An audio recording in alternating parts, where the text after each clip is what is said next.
хүн болгон заавал програм бичээд, код бичээд мундаг болохгүй маа гэхэд энэний зах зохын ойлголтыг нь авсан байхад бол алзахгүй л гэж хэлж байгаа.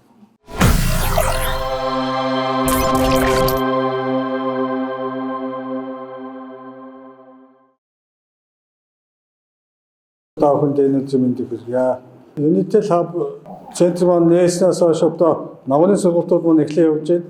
За энэ сургалтанд удаагийн байдлаар Европ сургалтууд байна. Үүний дараа төвшин програмчлал болон C хэлний анхан шатны сургалтууд бас явагдаж байгаамаа.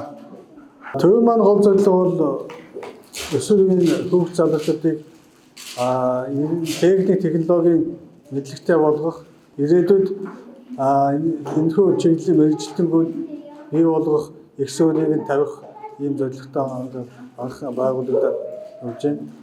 За энэ удаа манай сургалтанд 4 төрлийн сургалт явагдаж байгаа. За юуны нэгдүгээрт нь бол роботын угсралтын робокит гэдэг сургалт байна. За мөн төвшин програмчлалын сургалт байна. C хэлний анхан шатны сургалт байна. Тус бол өөр гэсэн онцлогтой. Ялангуяа робот угсралтын сургалт болон төвшин програмчлалын сургалтууд нь 10-аас 14 насны хүүхдүүдэд зориулагдсан сургалт. C хэлний анхан шатны сургалт бол 15-аас дээш насны зориулагдсан юм сургалт. За тэгээд энэ удаа намайг 9 сарынхаа бидний эсэлтийг аваад биднээс эхнийхээ хичээлийг ингээд ороод явж байгаа байдал энэ байна.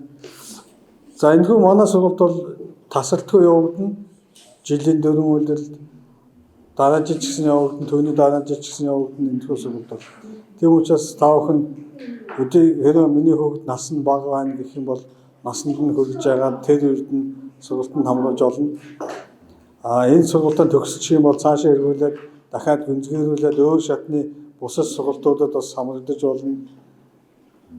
Ихтэй сургуулийн эсрэхт нь ч юм уу эсвэл олон улсын хөтөлбөрт хамрагдахт нь энэхүү сургалтын үр дүнгууд бол хүүхдэд нь бол нөлөө үзүүлнэ гэж итгэлтэй байна. За тэгээд магадгүй бүхний 1 жилийн ажлын үр дүн маань дараа жил хавар гэхэд гарах байх. За тэр үед биднес өөрсдөө хийсэн бүтээсэн роботуудаараа уралдаан тэмцээн зохиох үгүйсэхгүй.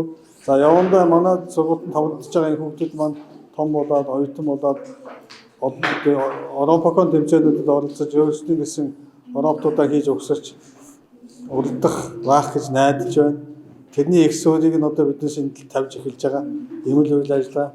Тэгэхээр үндсэндээ энэ сургуулиуд маань хүүхдэд 1-р ангид орохлоо цагаан тулгуур үсэг заадагтай ижлэх нь инженер технологийн үндсэн цагаан толгойг зааж байгаа л гэж ойлгох хэрэгтэй. Манай сургалтанд хамрагдсан хүүхдүүд дундаас ирээдүйн инженер техникийн ажилчид, мундаг программистууд, IT инженерүүд гарнаа гэдэгт бол багшийнхнууд бол итгэлтэй байна. За ингээд манайхыг сонгож ирсэн зэрэгчүүд хүүхдүүд тааваханд бас баярлалаа.